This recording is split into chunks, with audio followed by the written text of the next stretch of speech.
l'évolution de la forêt belge, en ce qui me concerne, je crois que la priorité est bien évidemment que la forêt belge réponde à ses rôles principaux, rôle économique, rôle social et rôle environnemental. Ça me semble être une base bien réelle. Mais je pense que la forêt belge doit avant tout être vouée à produire du bois de qualité. On se base en fait sur 3 documents essentiels. Il y a le code forestier, tout d'abord.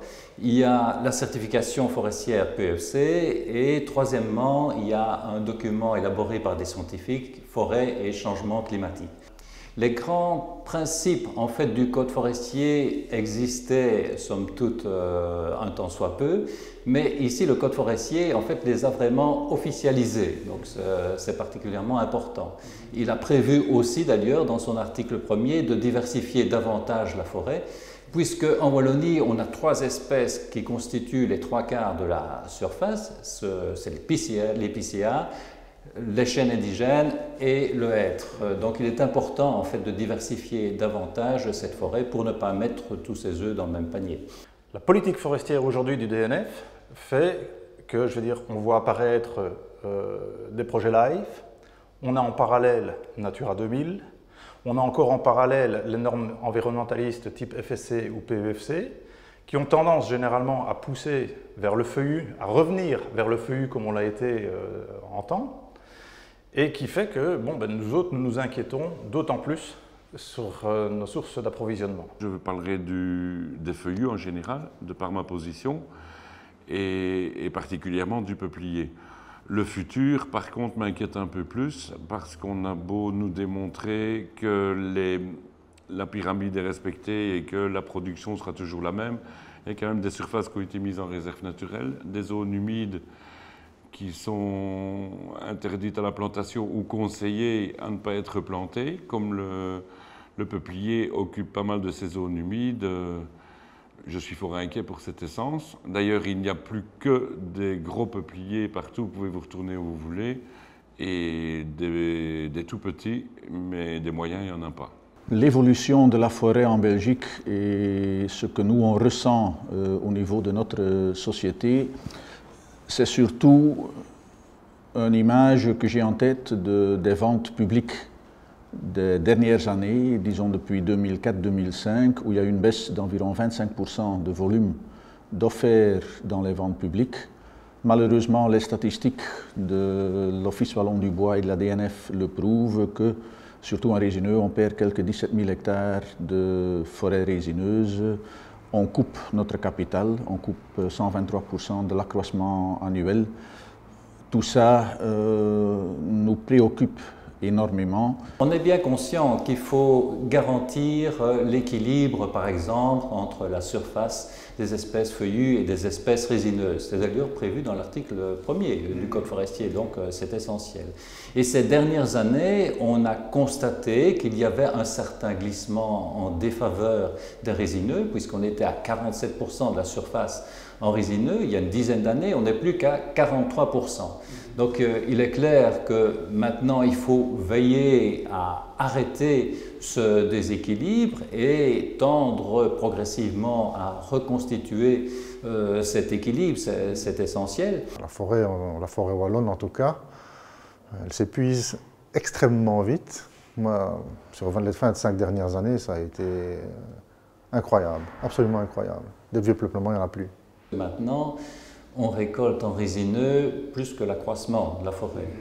Or, le grand principe, justement, pour nous, et un grand principe de gestion durable, c'est de récolter l'accroissement. Donc, en propriétaire public, en résineux, on est à 112%. En propriétaire privé, on est à 134% actuellement. Donc, il faut tenir compte aussi de différentes choses. En propriétaire public, on avait beaucoup de plus vieux peuplement, donc on a essayé un peu de diminuer ces classes âgées, donc il n'y a pas péril en la demeure. Au niveau des propriétaires privés, là on sent bien qu'il pourrait y avoir des coupes qui sont pratiquées un peu avant l'âge optimum, et même l'âge optimum qui assure la meilleure rentabilité. Moi, je n'ai pas le sentiment qu'on surexploite. Effectivement, quand on regarde sur des périodes précises, les 5 ou 10 dernières années, on peut avoir des écarts qui se font, à savoir pendant une période, on va avoir une exploitation plus rapide du stock de bois sur pied que sa reconstitution.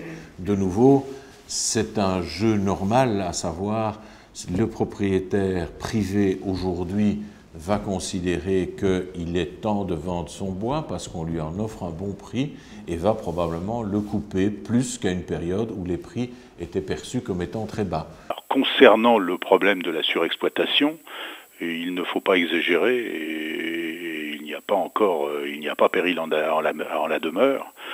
Les marges d'augmentation de la récolte sont encore importantes en France. Im Bereich Laubholz ist die Situation etwas differenzierter. Da haben wir sicher eine hohe energetische Nutzung, aber insgesamt, was Stammholz oder überhaupt Nutzholz betrifft, sind wir eher im Bereich der Unternutzung, weil die Märkte so schwach sind. Und per saldo über alle Baum- oder Holzarten hinweg, meine ich, sind wir im Grenzbereich. On a 17 750 hectares en moins en résineux par rapport à il y a une dizaine d'années, sur 220 000 hectares, donc c'est moins 8%. Alors encore une fois, il y a une distinction à faire entre propriétaires publics et propriétaires privés, puisque sur les 17 750 hectares, il y a 11 000 hectares en moins en privé et 6 750 en public. Donc on aurait tendance à dire, oui, au sein du département Nature et Forêt, on voudrait aller diminuer les surfaces de résineux. Il y a une volonté pour diminuer cette surface des résineux, mais on constate que le phénomène est encore plus accentué au niveau des propriétaires privés. Il y a plusieurs situations. Il y a le marché des résineux qui est effectivement tendu dans le massif vosgien, avec une inadéquation entre besoin et disponibilité forestière qui commence à être visible. Et puis également avec des petits propriétaires qui ont un manque de motivation pour reboiser. Ça, c'est un souci. Disons des bois de 80 ans et plus, ils ont pratiquement tous disparu. Moi, quand j'ai commencé il y a 25 ans, des bois de 80 ans, c'est ceux-là qu'on achetait. Et en dessous de 60, on considérait que c'était des bois beaucoup trop jeunes, on n'allait même pas les voir. Tandis que maintenant, il faut aller voir aussi ceux qui ont 45, parce que sinon on n'aura jamais assez de bois, c'est tout. Environ en 25 ans, 60 000 hectares de résineux ont été remplacés par autre chose. Le volume, c'est 10 mètres cubes par hectare et par an, grosso modo, en moins, fois 60 000. Donc la forêt maintenant produit 600 000 mètres cubes de moins par an qu'elle ne produisait en 1985. La forêt wallonne nous offre chaque année 4 millions de mètres cubes de bois. La consommation actuelle, énergie compris, aujourd'hui est de 8 millions. Pour l'année 2020, avec 17% d'énergie renouvelable, on monte à 11 millions de mètres cubes. Le déficit au niveau européen sera en 2020 de 235 millions de mètres cubes si on continue sur ces 17% au niveau européen. On a remonté aussi près de 400 000 mètres cubes de Russie. Si le bois avait été au prix chez nous et la ressource à 30 km, on ne serait pas amusé à les chercher à 1000 ou 2000 km. En termes de ressources, on a une ressource qui est beaucoup plus faible que l'utilisation qu'on en fait, que les besoins. Et ça peut être mesuré par un outil auquel on se réfère souvent, qui est l'empreinte écologique.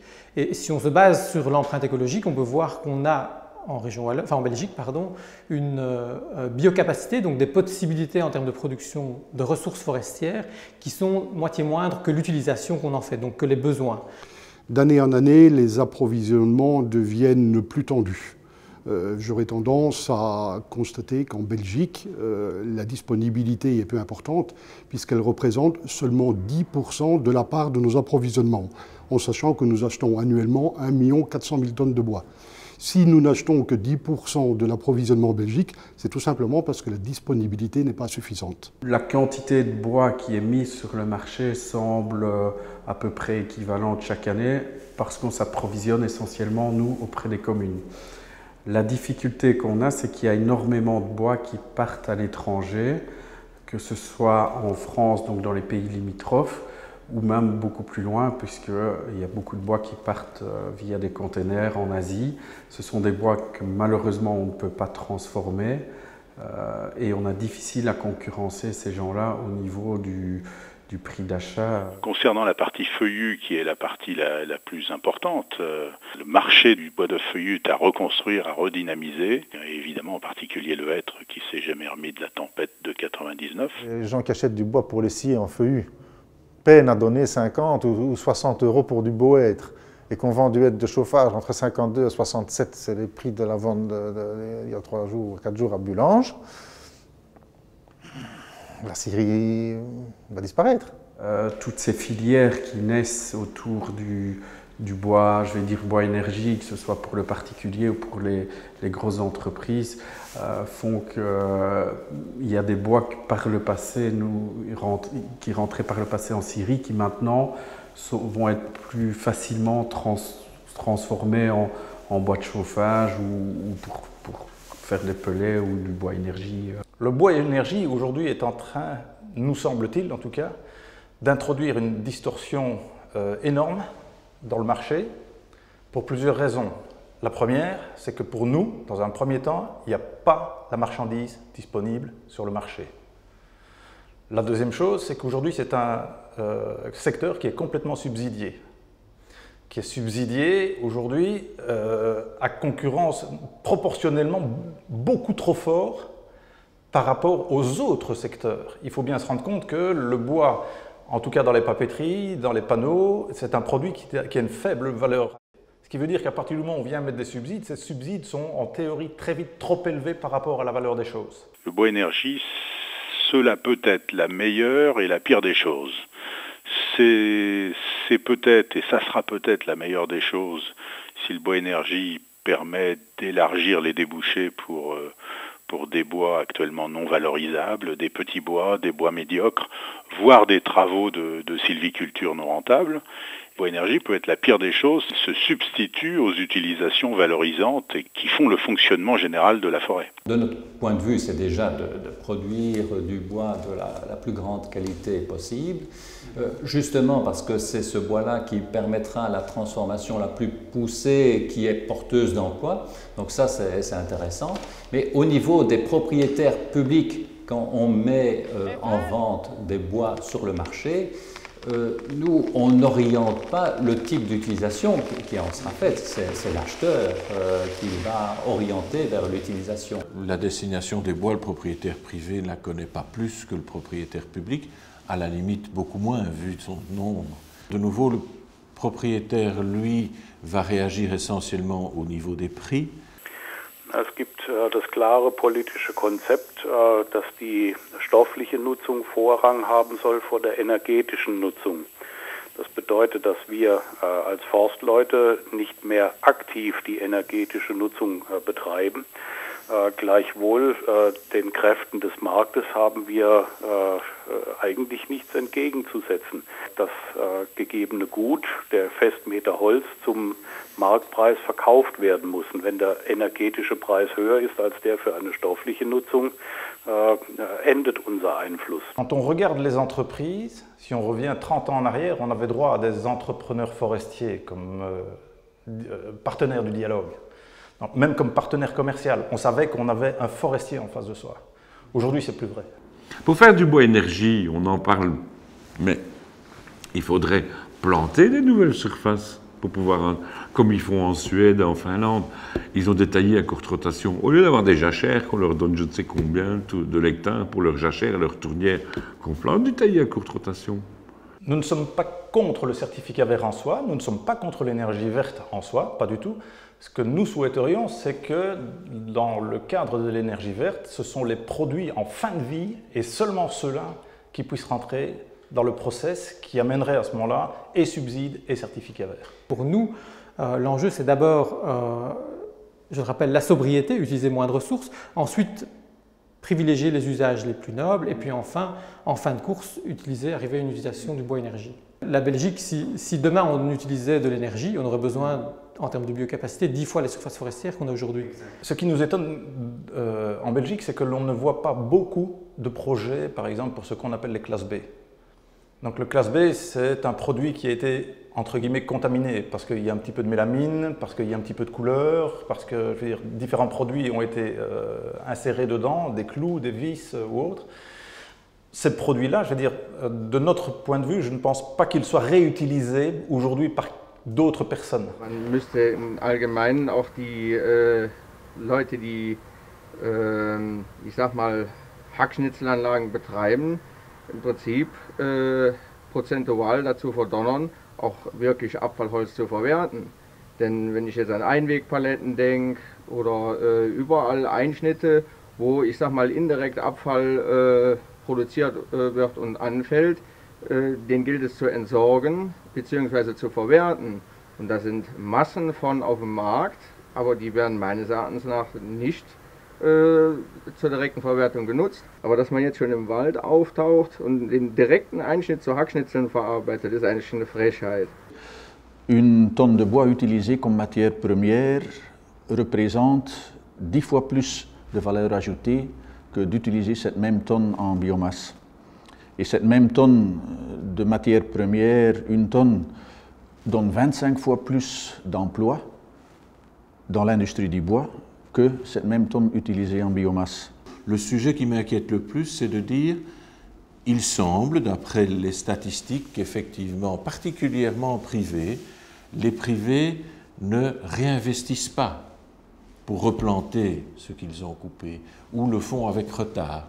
Et là, on voit des évolutions relativement fortes. Si on part du principe qu'investir dans une forêt, et une forêt de production, c'est créer de l'emploi, et suivant tous les calculs qu'on peut faire, on en a beaucoup, mais on peut dire 25 hectares de forêt plantée, c'est un emploi créé en Wallonie.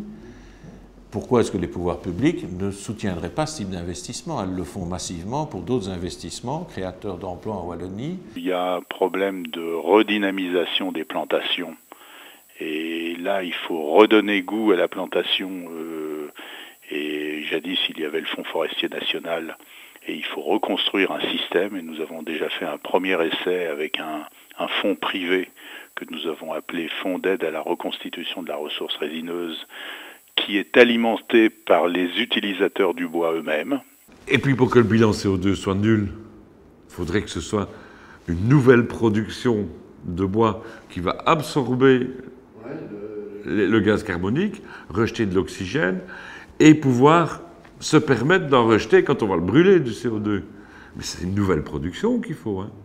C'est pas piqué dans celle qui existe. Hein. Le stockage du CO2 dans un panneau ou dans un produit de bois où le bois est utilisé comme matière première, on stocke le CO2 pour une autre vie. Il est de nouveau dans son produit final, il est de nouveau stocké au lieu d'être brûlé et de nouveau être mis en émission. Comme solution, pour le moment, il n'y a pas grand-chose qui se dessine. La seule vraie solution, c'est qu'il y ait une partie de l'industrie qui disparaît. Et elle disparaîtra, obligatoirement. Il y a une priorité, il y a du bon sens. L'industrie lourde aujourd'hui est capable de pérenniser des approvisionnements sur du très long terme. Je pense que c'est elle qui a même d'assurer le plus de régularité par rapport à la sortie des bois en forêt. Je ne prends même pas en ligne de compte des événements climatiques ou sanitaires que l'on a déjà connus. Et je pense que seule l'industrie lourde est capable de réguler les marchés dans ces conditions-là. L'essentiel du bois disponible ou de l'augmentation du bois disponible se trouvait dans la partie forêt privée des forêts privées les plus petites. Donc il y a un programme de mise en valeur de ces petites forêts privées. Nous considérons que le bois énergie doit se développer avec en parallèle l'accompagnement de la filière feuillue dans son ensemble. Plus les bois d'œuvre pourront être exploités et gérés de façon durable, plus il y aura une augmentation de la récolte de bois d'industrie et de bois énergie. L'usine a été construite pour 200 000 m3 de panneaux. Aujourd'hui, elle en produit 300 000, mais on en reste là et on a investi dans le surfaçage et le sol stratifié. Au lieu d'investir dans plus de consommation de bois et plus de panneaux, on a plutôt investi dans le produit fini. Was wir allerdings auch tun, ist aktiv bei Projekten wie Holzbaucluster und vergleichbaren Werbung, Öffentlichkeitsarbeit für das Bauen mit Holz machen. Bei uns ist inzwischen mehr als jedes 5. Ein- und Zwei-Familienhaus aus Holz gebaut und damit in der optimalen Wertschöpfungskette platziert.